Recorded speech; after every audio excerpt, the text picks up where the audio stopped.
Very good morning to all of you. Well, today I'm going to start your next chapter, that is gravitation. ठीक है, basically बहुत सारे theories आए related to our sunset, related to our sunrise.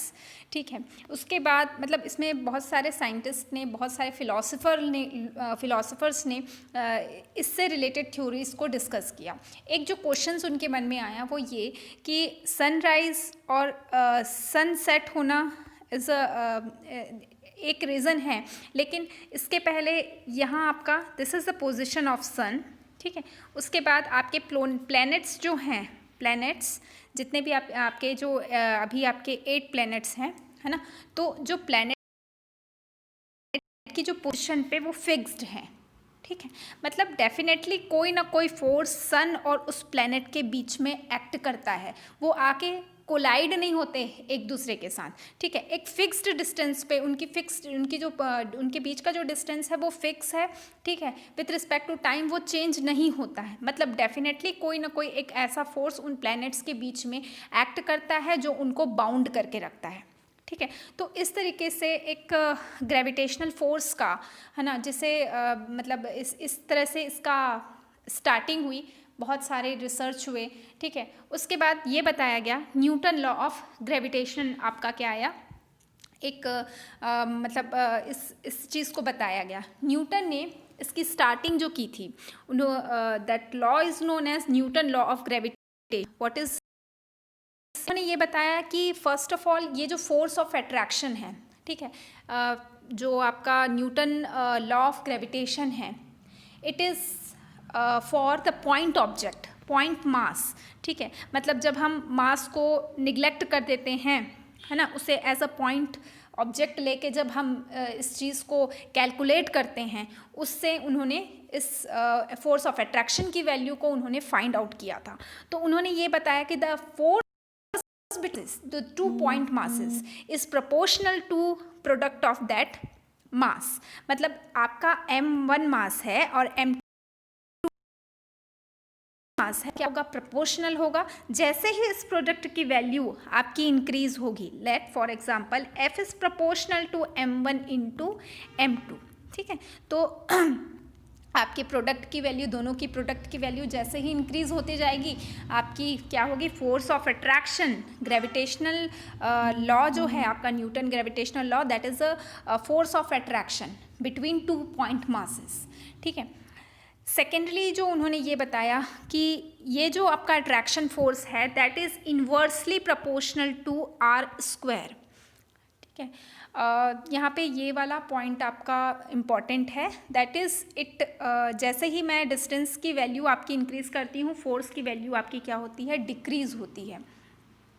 Secondly ये है because of are square, ये आपका the force between the 2 point masses is inversely proportional to r square, not r cube, not r to the power 5, not r to the power 7. ठीक है, it is inversely proportional to r square because of the nature of this force, that it is also known as inverse square law.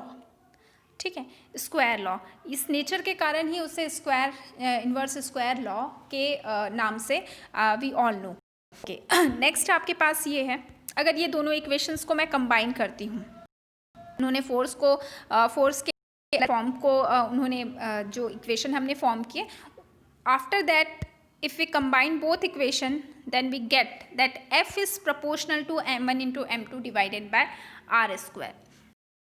Proportionality constant को अगर आपको remove करना है, यहाँ पे मुझे एक कांस्टेंट मिलता है that is known as gravitational constant.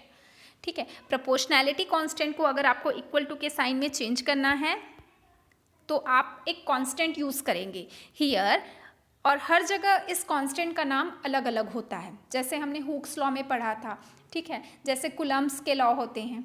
ठीक है, तो आपके जो कांस्टेंट है, जहाँ भी आपके प्रोपोर्शनैलिटी कांस्टेंट है, अगर आपको इसको इक्वल टू के साइन में चेंज करना है then you need a one constant. Here it is known as gravitational constant. Okay, now we have m1 m2 divided by r square.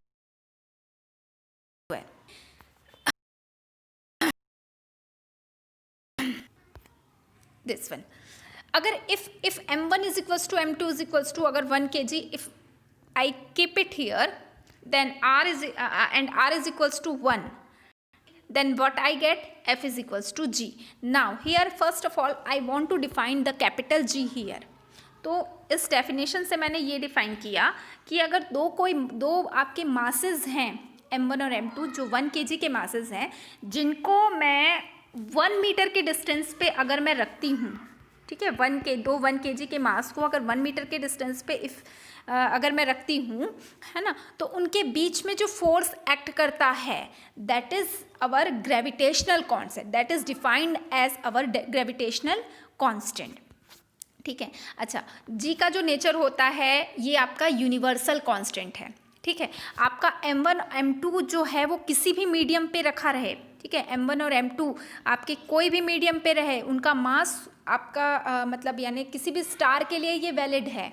ठीक है. यूनिवर्स के किसी भी प्लेस पे अगर आप चले जाएं, ठीक है, इट इज़ ऑलमोस्ट मतलब इसकी जो वैल्यू है वो हमेशा आपकी कांस्टेंट होती है. And because of this nature capital G, that is gravitational constant, is known as universal gravitational constant. ठीक है. अमेरिका चले जाइए आप, अपनी प्लेसेस कहीं भी प्लेस में अगर मैं कैपिटल G की वैल्यू कैलकुलेट करती हूँ, इट ऑलवेज रीडिंग. ये था. और जो इम्पॉर्टेंट पॉइंट है न्यूटन लॉ ऑफ ग्रेविटेशनल के, जो उसको मैंने समराइज किया है, that Newton gravitational is only valid for point masses. ठीक है. मतलब आपका शेप को हमने निगलेक्ट किया था, उसके मास को निगलेक्ट किया था. ठीक है. ये सारे चीज़ों को निगलेक्ट करके, इट वाज अ इनिशियल, है ना. सो ये सारी चीज़ों को निगलेक्ट करके हमने एक लॉ बनाया, न्यूटन ने एक लॉ बनाया था, that is Newton law of gravitation. Second, it is a attraction force. Newton law of gravitational force is a attraction force. It is not a repulsion force, it is a attraction force. It is also known as inverse square law. Okay, because of r square it is also known as inverse square law. Okay, so this was all about the introduction of gravitation. Further we will proceed tomorrow.